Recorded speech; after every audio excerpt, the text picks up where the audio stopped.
in the very high space, you feel that your thoughts are very low. That is also beautiful. This is the first level of the manifestation. Whenever we enter that space of Paramashivatva, all of the other things that happen is also a part of the manifestation. So whatever you have experienced, you can take a moment to share it in the Zoom chat or in the social media platform where you are watching. And with that, we'll also like to introduce the next powerful cognition we are going to be learning today in the meantime, which is asana. So the asana is the one of the components of the Ashtanga process. As part of the 8 parts, asana is one of them. And it is the most gross and physical component, so to say. The asana is, as we know, the body postures that we perform, but it doesn't end just with body postures. There is a deeper context and a way that whenever we perform the asana to experience that space of completion or a breakthrough in a pattern, by performing the asana, you can achieve that. So let us now understand what is asana, how we have to perform the asana, and how to break our incompletions with the powers of and techniques of asana. So first, understanding what is asana. It is mostly widely known as all of us know today. Asana itself, when we talk about that, we relate it to yoga. To most of us, asana itself is only the yoga that we know. And it is a certain posture, like we think it is a certain posture, or we think it's a certain way of sitting, it's a certain movement. Like for most of the understanding, we only think that asana is the yoga itself. Yoga itself means only asana, but there is a deeper understanding to what is an asana. Yes. And to know about it, you have to go to the original source where you can actually find the truths about this, about the meaning of the asana. So this page describes asana as steady and comfortable body posture to tune oneself with the cosmos. So ultimately, asana means many things. Physically, whether standing or sitting, laying down or jumping, asana is when our muscles are completely comfortable and relaxed. They're alive, stable, and comfortably stacked upon each other. Asana is when the body is bending, stretching, and aligning to the cosmic geometry. The context of asana is not restricting itself to some physical posture. It's not about a place that the body is in, but the space. For example, Nithyananda is when we are radiating excitement, joy, and bliss from the powerful cognitions that we have understood, regardless of the physical position we are in. Yes, and the most important thing to understand about asana is not actually the practice of asana itself. It is not practice, it is a happening. It is manifestation which happens through the asana. So it is not just some physical posture, but the experience you get through the correct alignment of the body, that is actually called asana. And Swamiji says that we do not practice sitting with God, we embody God, who is Paramashiva. In the form, this space, in the space of Paramashivoham, that I am Paramashiva, when we intend on the vow of living like God, which is Brahmacharya, that we are performing an authentic asana, though intensely flowing through the Prathama or Dvitiya Vinyasakrama, which is 108 or 308 asana sequence, the body simply falls in tune with the cosmos. So this is actually the reason why we always start our day with the yoga. So you can see all Paramashivoham Jnana sessions and all sessions are directly revealed by Swamiji, which means directly revealed by the cosmos. So for you to understand it, to be able to cognize it and manifest it and express it in your life, you need to tune into it. That is why we are tuning our bodies, minds, and everything and beings to Paramashiva, to the cosmos, before we even start entering into any of the sessions. So introducing Introduction to Nithyananda Yoga, authored by the Supreme Pontiff of Hinduism, is one of the original books that we can have in this modern world, because today a lot of the yoga has been lost and it is only become a very superficial of how to perform 100 asanas, but not what space, what is the authentic way Paramashiva has revealed that we need to perform these asanas, what is the other components that we need to hold when we perform these asanas. All of that is lost. So Swamiji has revived the science of yoga through the Introduction to Nithyananda Yoga book, and you can find this book in Kailasa's Nithyanandapedia. You can go to nithyanandapedia.org and search for this book to read and learn more about yoga. So the truths that have been unveiled about the asana, revived from the almost lost sacred tradition and gifted palmly to humanity thousands of years ago from Paramashiva, the Adi Yogi himself. Since most people are either in the state of restlessness or tiredness, the body needs preparation to enter into the experience of yoga. Yes.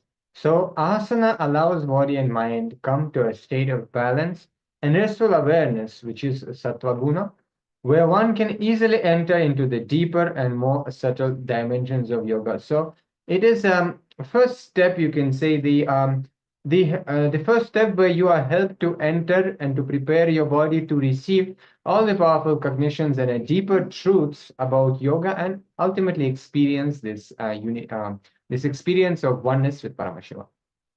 So a person is made up of three bodies: physical or the gross body, which is the sthula sharira, the subtle body, which is the sukshma sharira, and the causal body, which is the karana sharira.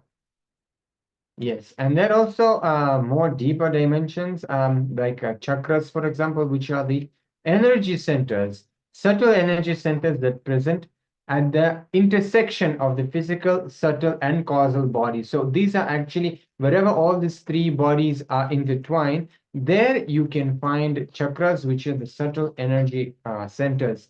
They are aligned and ascending column from the base of the spine to the top of the head. So literally throughout, almost throughout the whole body, from the root of the spine, which is the Muladhara chakra, to the crown center, which is Sahasrara chakra, we have our chakras. So the chakras and asanas are very much connected. If the asanas are practiced in a certain manner, one becomes prepared for the purification of the nadis.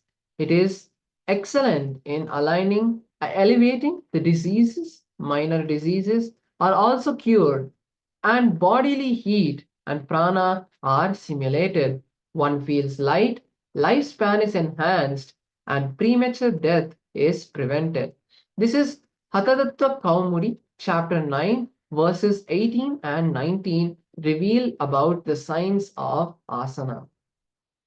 Yes, and there are various benefits that you can experience when you practice asana, such as optimizing the digestive function by performing Matsyendrasana, or regulating fever and imbalances caused due tumors, such as Mayurasana also, and removing fatigue and giving mental stability and mental clarity also. This helps if you perform Shavasana, you can experience these benefits, and enhancing enthusiasm and stamina, which is specifically if you practice Virasana, for example, and ultimately ensuring success of the yogi, which is Siddhasana. So there are so many more benefits and so many more asanas revealed by Paramashiva. So we take this opportunity to invite all of you to join from tomorrow the yoga sessions, which are happening daily at 4:30 a.m. IST or 4:30 p.m. IST or 7 a.m. Eastern Time for Nithyananda Yoga, and attend the whole day of Paramashivoham program as well to get the full experience and the full benefit out of it. So and now we're going to be entering into the next powerful video where Bhagwan himself will be explaining about the asanas and how it helps us to align our Kundalini Shakti, awaken Kundalini Shakti and align in our body to the cosmos.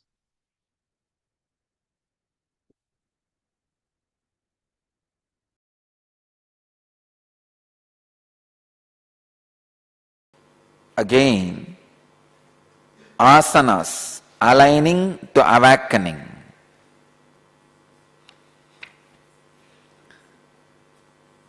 '98th Patanjali's Yoga Sutra and 47th verse in second chapter. In second chapter, 47th verse in the Patanjali Yoga Sutra, 98th Sutra. Prayatna Saitilyananta Samabhatyibhyam. Prayatna Saitilya Ananta Samapadibhyam. Samapadibhyam. Swami Vivekananda translates this sutra as through the lessening of the natural tendency for activity caused by identification with the body and through meditation on the infinite, posture becomes firm and pleasant. Swami Prabhavananda translates this sutra as posture becomes firm and relaxed through control of the natural tendencies of the body and through meditation on the infinite.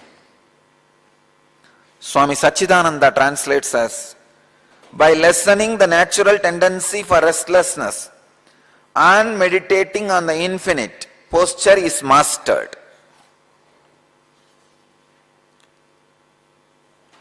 Prayatna Saitilya Ananta Samapadibhyam.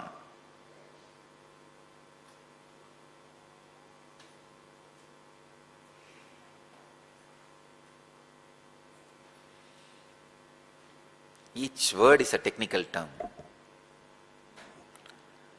The orthodox translations say, through the lessening of the natural tendency for activity caused by identification with the body and through meditation on the infinite, posture becomes pleasant and firm. Let me try to give my insight, my experience. How the asana posture becomes steady and comfortable. How your body can be aligned towards superconsciousness and how the posture becomes steady and comfort.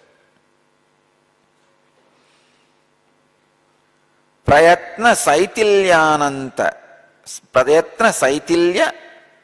Ananta Samabhadyibhyam.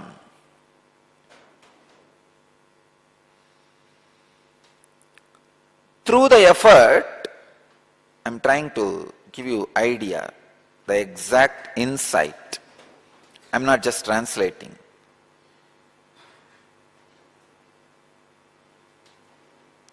Through the prayatna and samabhadyibhya,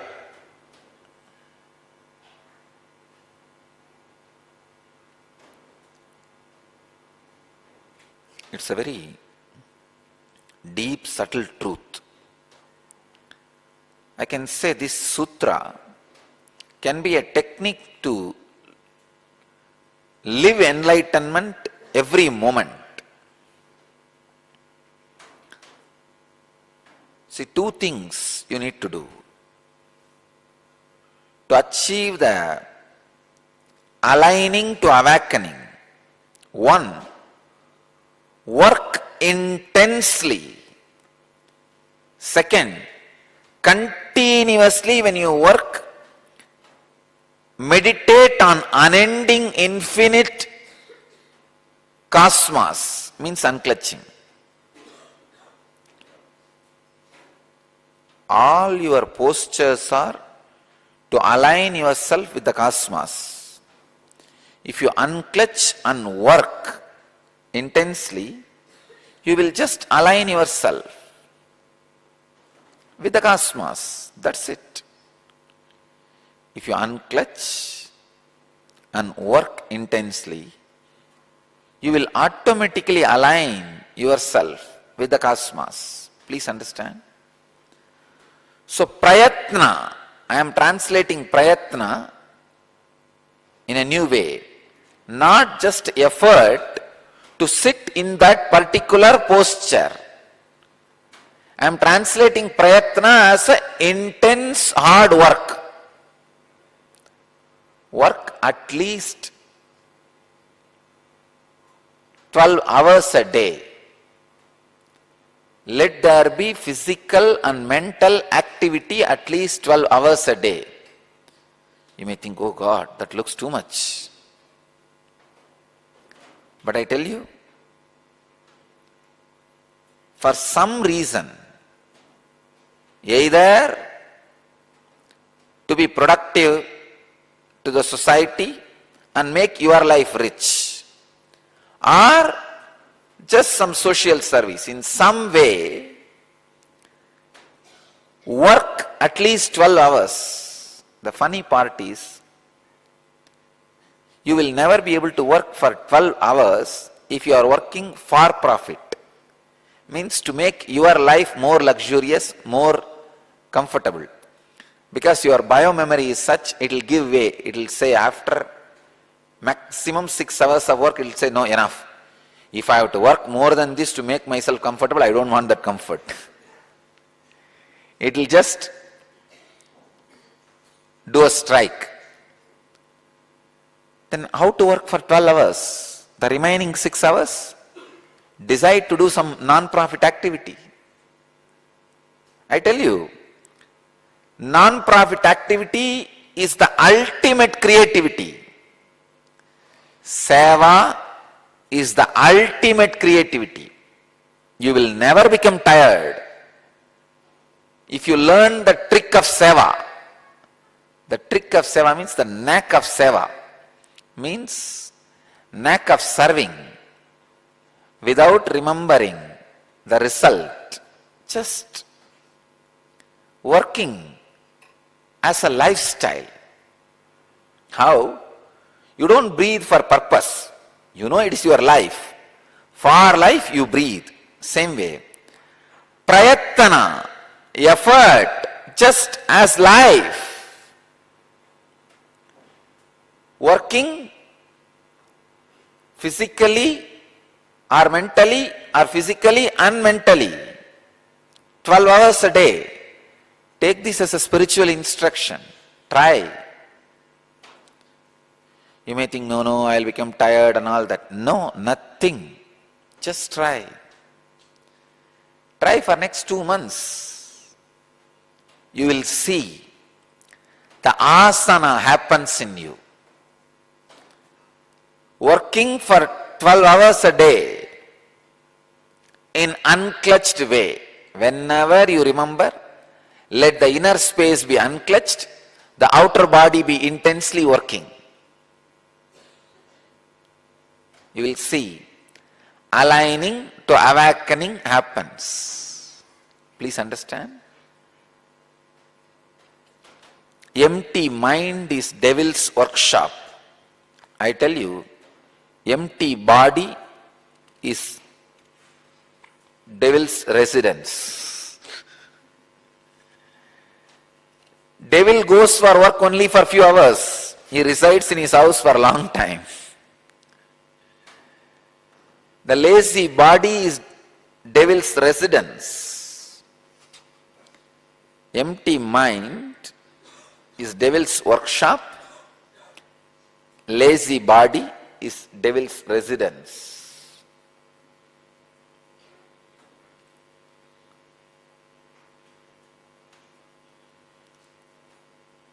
I'm giving you completely a different insight. Some of the orthodox translations say that reduce the activity which comes out of the idea that you are the body. I am saying the same thing in a very practical way. When you unclutch and start living, please understand, after unclutching, start living. Don't start waiting for death. I am seeing so many of these Vedantis. The moment they learn a little bit of some Vedantic ideas, they stop living. They are just dragging their life, waiting for death. No. Unclutch and start living. Be active, alive, intense. As long as you don't physically become active in unclutched way, the suppressed pain engrams in you will continue to haunt you. One of the major problems all the male Vedanta sannyasis suffer is the laziness leads to indulgence and creation of new engraved memories. One of the major problems all the female Yoga Vedantis, sannyasin suffer is the physical laziness leads to the indulgence of the past suffering engrams. Please understand. All of you, followers of me, students of me, disciples of me, devotees of me, even if you are married, your mental setup is evolved to such a way you are Yoga Vedanta sannyasi. So if you are male, the major problem you suffer is due to the laziness caused by the non-appliance of proper unclutching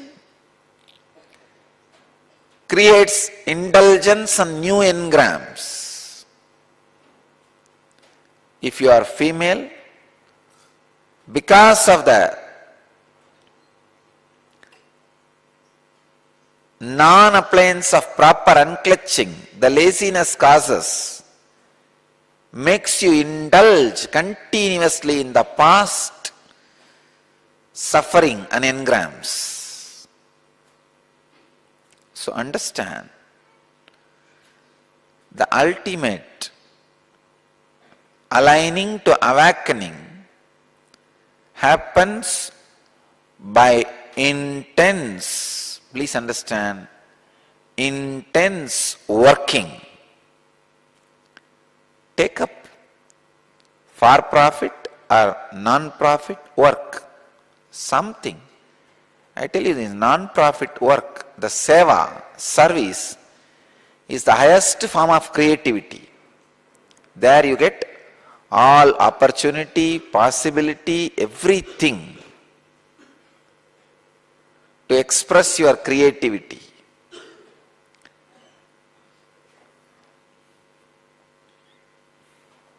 I can give you one more insight and understanding. When the aligning to awakening happens, even your words will be a great service to the world. You can serve the world not only physically, even by uttering right words, giving right truths, right understanding to people.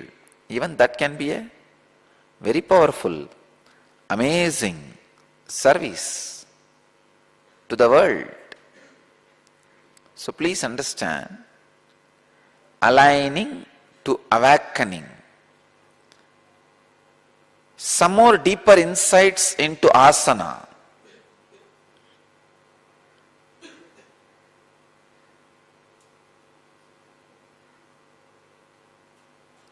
From my own mentor, Raghupati Yogi,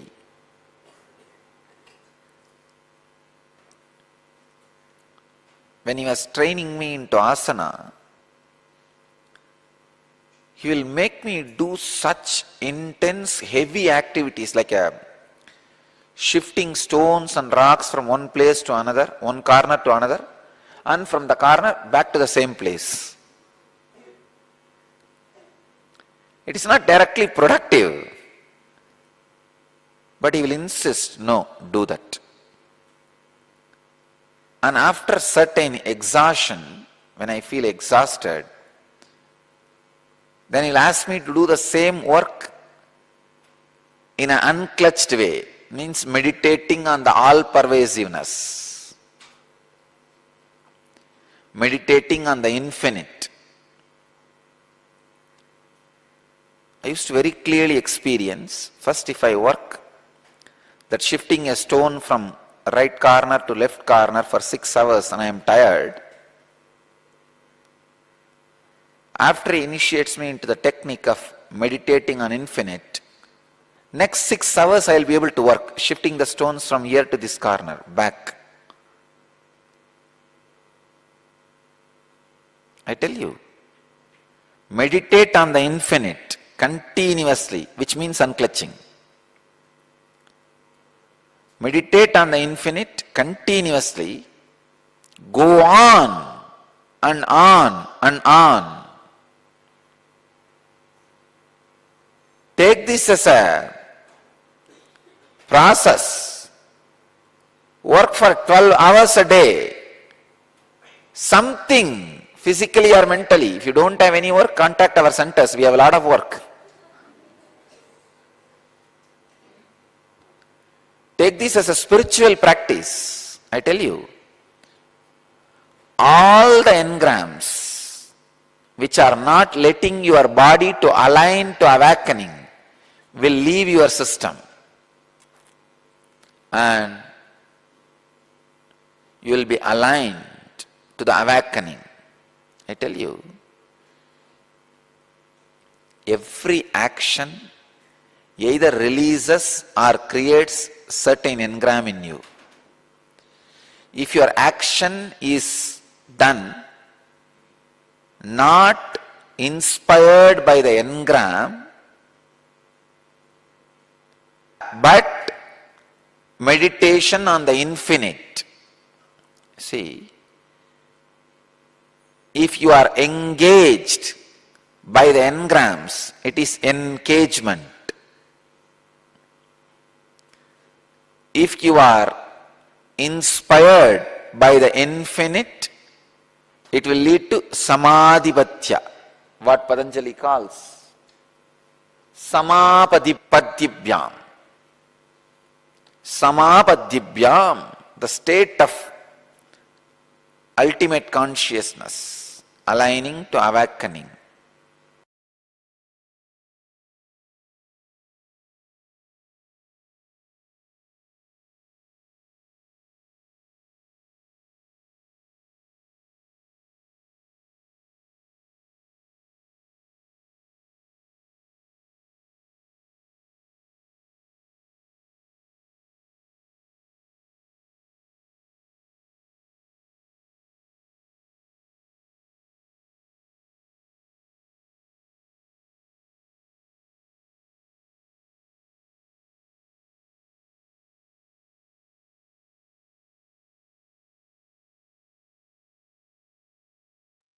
Yes, so with that beautiful satsang on the science of asana and aligning the body to awaken the Kundalini, let us now move into the internalization session and see how we can start implementing the science of asana in our life to experience the superconscious breakthrough. So just a recap from the session. As Swamiji has said, asana is not a body posture of bending your body in particular way. It is sthiram sukham asanam, making sure that the body is experiencing comfort, being comfortable in the asanam and being stable in the position. That is asanam. It is not a body posture. So also, Swamiji says, ultimately, asana means many things. Physically, sitting, standing, laying, or jumping. Asana is when the muscles are completely comfortable, relaxed, alive, stable, and comfortable, also stacked upon one another. So let us now enter into the exercise. So now we'll be performing the exercise for asana, Sthiram Sukham Asanam. So let's pick any one asana of your choice where you feel comfortable, where your muscles are completely comfortable and relaxed, as well as active, stable, and comfortably stacked upon one another. So if you need an asana, if you're not sure, you can go to Ask Nithyananda and go to the Yogapada GPT, the Yogapada AI, and ask Yogapada AI saying that I want an asana which is difficult and so that I can challenge myself and experience the Sthiram Sukham Asanam. Yes.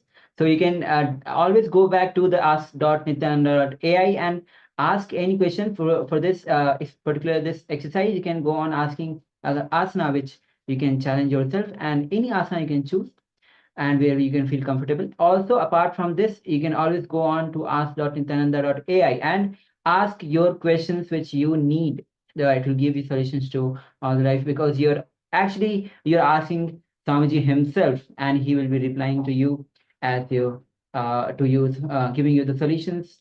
So with this, we'll be proceeding with this exercise. So remain in your chosen asana for 5 minutes in an unclenched state, and then chant Mahavakya all the while. So let's begin.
Now it's time that we move on to the next step. So now choose your another posture. Basically, choose another asana, another posture of your choice, where you feel comfortable, where your muscles are completely comfortable and relaxed, alive, stable, and comfortably stacked upon one another. Then remain in your chosen asana for next 5 minutes in a completely unclenched state. If you choose an asana which doesn't disturb your body, which doesn't give you a ache or pain, choose an asana where you feel completely relaxed, as if you are having a light body. Your body doesn't become another pain point, another struggle for you. So choose a asana which is where you feel completely relaxed in that particular asana. You feel alive. You feel completely stable and relaxed. And in that particular asana, next 5 minutes, be in completely unclenchhed space and chant the Mahavakya all the while for 5 minutes. So let's begin.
So now we'll be moving on to the third and the final step of this exercise.